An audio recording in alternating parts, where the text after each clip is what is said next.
I'm thinking about the color red today because we have a real treat for you. Don't we, Brandon? In the second half hour, Eric's going to call in, Eric Pelcher. Oh my, we are going to read to you, and I have the text here on my phone from it is, I guess it's the latest Heinie the Poop book, because it's not till next year, January 6th, that Heinie the Poop and His Indigestible Breakfast comes out, with a foreword by Roger Stone. But let's get cracking. Brendan, do you have that video queued up? Yes. Okay, I'm bringing it up on my phone. This is by she reminds me so much of local Manchester anarcho-libertarians, Mala Guillotine. You know, her classic children's primer, which, what was it called? We'll see it when the video rolls. I think it's Libertarian Solutions to Everyday Problems. And, of course, we're going to read from her first classic of the Heinie the Poop, which is Blown Down the Memory Hole by a Gust of Wind. Now, narrating, I've never really done a narration before. But hey, let's give it a try. You know, it's the first show of the new show, so let's not go with the same old so and so, huh? Okay, let's roll it. Oh yeah, libertarian solutions to everyday moral quandaries.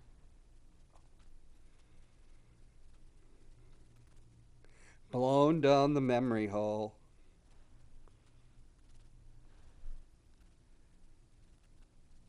Oh, we might want to kill that banner. With his honey jars exhausted due to the socialist wage and price control scheme, Poop Bear was forced into taking positive action. Oh, Jesus, we're going a little fast, aren't we?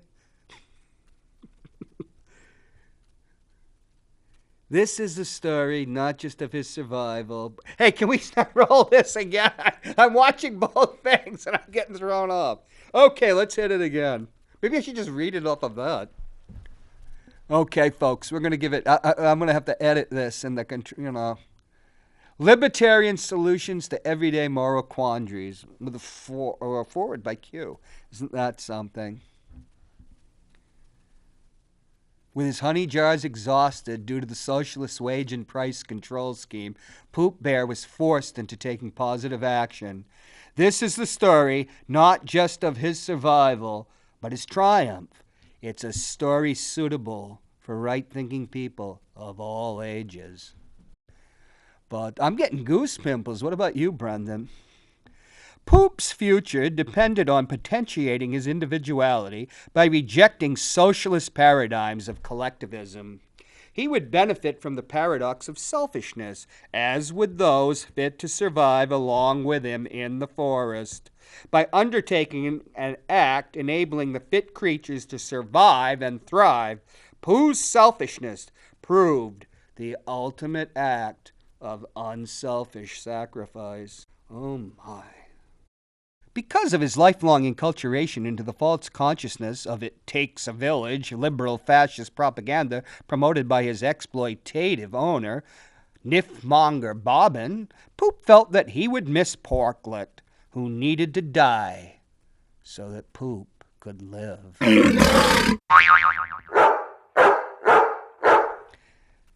The dust bunny brain of the fluff-stuffed Bruin understood that his tummy's happiness depended on constructively repurposing his so-called friend into delicious and nutritious chops and cutlets.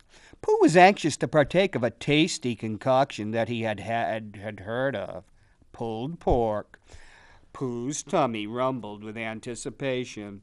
Yet, at times, he was overcome with a feeling Nifmonger Bobbin had labeled sadness when he contemplated the impending sacrifice of the porcine runt. However, his reading of an Ayn Rand book gifted him by eyesore had nearly busted the buttons of his eyes. It was so forceful and illuminating. Was not the concept of sadness a sentimental idea imposed top-down on Poop by his owner? And what was Master Bobbin but a socialist meddler committed to imposing a dystopian social engineering schemes onto the forest? Wasn't it Master Bobbin's ukase on wage and price controls that had disrupted market forces and triggered this depression? A ukase was a ruling made by the Tsar in old Russia. And what of Porklet? Wasn't friendship another concept of his owner akin to sadness, imposed on Poop against his will? Oh my, look at that. Absorbing the philosophy of Ayn Rand had enabled Poop to understand the chicanery and machinations of his oppressor. There's a lot of people here in Manchester that like the Rand. Intellectually freed at last, Poop saw that Porklet's desire to cling to life was an act of negative selfishness. Poop's killing, butchering, and eating Porklet was an act of positive selfishness, the beneficial outcomes arising from the Bruin's self-centered behavior effectively negating the self-serving nature of his expression of agency. Oh, how Poop's farts had stank after he gobbled up Porklet's pork. Frankly, they smelled like... It was embarrassing, for Poop was a very proper bear. The stench of his porcine farts attracted all kinds of creatures, including the dreaded heffalumps, but they weren't interested in violating the integrity of Poop's person. They were there to scarf up Poop's malodorous waste. Ayn Rand was right. Predators in a free market system were a good thing. They cleaned up after Poop, keeping the forest pristine, allowing them to frolic and thrive until it was their turn to be killed and devoured, to be turned into that precious commodity, life-giving.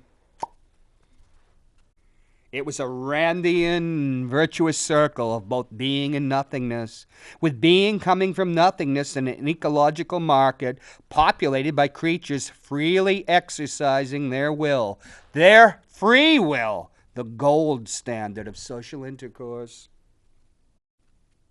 A golden age in the forest rooted in the gold standard of societal organization, inaugurated by Poop Bear's selfishly unselfish act of murdering and consuming Porklet. Guts, snoot, ears, and corkscrew tail, all.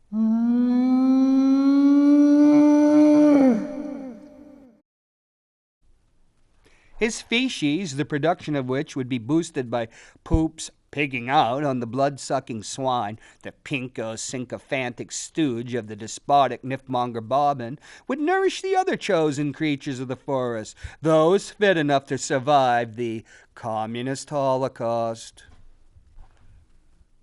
Later on, after Master Bobbin had been deposed and the forest was reconstituted as a self-governing shire in a free republic organized on free market principles of liberty, Poop Bear, now serving as a shire county judge, would think of Porklet whenever he broke wind. Nifmonger Bobbin, like many a tyrant, had imposed vegetarianism on his subjects to keep them passive. Like all tyrants, Bobbin had imposed strict gun controls, making hunting so essential to liberty impossible. The upshot of this craven attack on human liberty was that until he slaughtered and chowed down on Porklet, Poop had never tasted meat. Becoming a meat-eater changed him, all for the good. Poop became ultra-aggressive, becoming far more proactive in inserting himself than he would ever have imagined while a vegetarian. Devouring Porklet proved to be an existential act. An act predicated upon survival ultimately was an act of self-creation. Poop evolved from being a cub, Nifmonger Bobbin's boy, into a man. It was said of Poop Bear thereafter, he is one of the big men of the forest. Those farts after he'd eaten Porklet, his first taste of pork. As a honey eater, Poop had experienced flatulence, frequently after overeating. As an old bear, Poop was still angry over Nifmonger Bobbins telling about the incident at Babbitt's house when he got stuck in Babbitt's door. Not only did Master Bobbin hog all the money from the book and movie sales, he committed shameless feats of rhetorical prestidigitation when relating how Poop managed to escape Babbitt's burrow. It was Poop himself who had extricated himself from that sticky wicket with a well-timed bowel blast, the thrust from the eruption providing enough motive force to achieve escape velocity in accordance with Newton's second law of motion.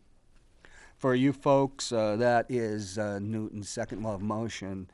Motion equals FA. No, I'm not touching that. FA with a 10-foot pole. I'll have to tell you a story about that later.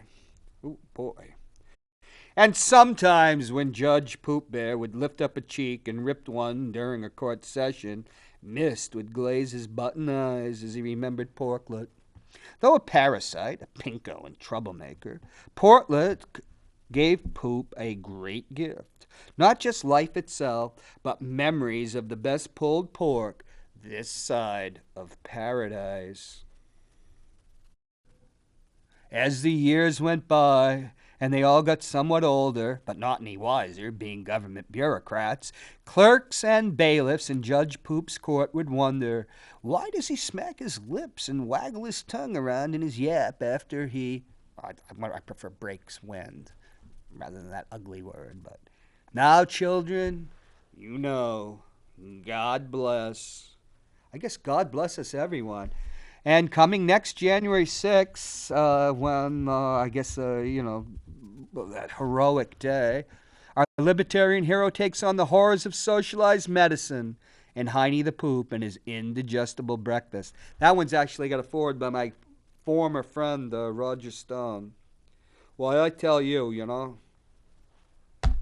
you generally, being a lefty, you think of like the great artists being leftists, but that's not true. There's been a lot of right wingers and fascists that were great artists. T.S. Eliot, who was a vicious anti-Semite. Ezra Pound, the poet. There wouldn't be modern poetry without that. Without him, he was. Talk about a fascist. He used to make broadcasts from Italy saying that Eleanor Roosevelt slept with and used a very vulgar word for African Americans. So here's a real a right wing classic. It's kind of edifying, to know that I can see this being taught in charter schools. Hey, a lot of people don't know that there actually was a Soviet Winnie the Pooh. And they made 3 really good shorts based on A.A. Milne's novel. They actually had the rights, the Soviet Union. Pooh, Winnie the Pooh, 1926. That's the year my parents were born, and that's the year, I guess, Pooh's born. And now he's in the public domain, so I guess you don't have to call him Heinie the Poop anymore. But the Soviets actually did 3 very good cartoons, and some people actually prefer them to the what you call it, the Anglo-American, the Disney. Well, the Anglo-American, Anglo would be A.L. Milne's book, and then there's the Disney cartoons. But in the Soviet Winnie the Pooh, who's Vinnie Pooh, since there's no W sound and there's no article, so he's Vinnie Pooh. He's actually he's quite different than the Winnie the Pooh we grew up with. I've read the books, but I think of the Disney character. Vinnie the Pooh, of course, a bear in Russia is the national symbol, is more of a trickster. And there's no Christopher Robin. I guess in the Russian translation there's Christopher Robin, but he doesn't own the toy. They aren't toys. And they aren't owned by Christopher Robin because that would go against the precepts of the socialism, Leninism, and Stalinism of the Soviet Union. The 3 shorts that they made from like the first 3 chapters are classics, but sadly, the series came to an end. Do we have that do we have that picture, Brendan? Of there he is. That is the Soviet Vinnie the Pooh being executed by. That is Piatachok, which means a 5 kopeck piece, which means little, something very small. Oh, we didn't want to run that one first, but Vinny Piatachuk had to execute Vinny when they were both partisans. When Vinny, for exchange for a jar of honey, betrayed the entire Seventh Shock army. And what was Piatachuk, the Soviet piglet's reward? Well, we can show the next one. He was liquidated himself. It's a sad story, but somehow, very true. Very true. Hey, folks, how are you doing?